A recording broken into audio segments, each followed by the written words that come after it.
ngoba sihamba ke thina ekhanyeni soba sinobudlelane omnye nomnye lithi negazi lika Yesu Kristu unyana wakhe lisihlambulule kuso sonke isono sethu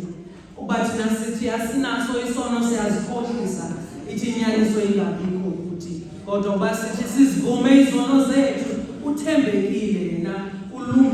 ulilungisa ubasixolele izono zethu asihlambulule kuko konke ukungalungi kwethu asalwane nani bodade ivani indaba ezimnandi nezilungileyo bazonke izono zenu zixolelwe hambani ningaphinde niyona 200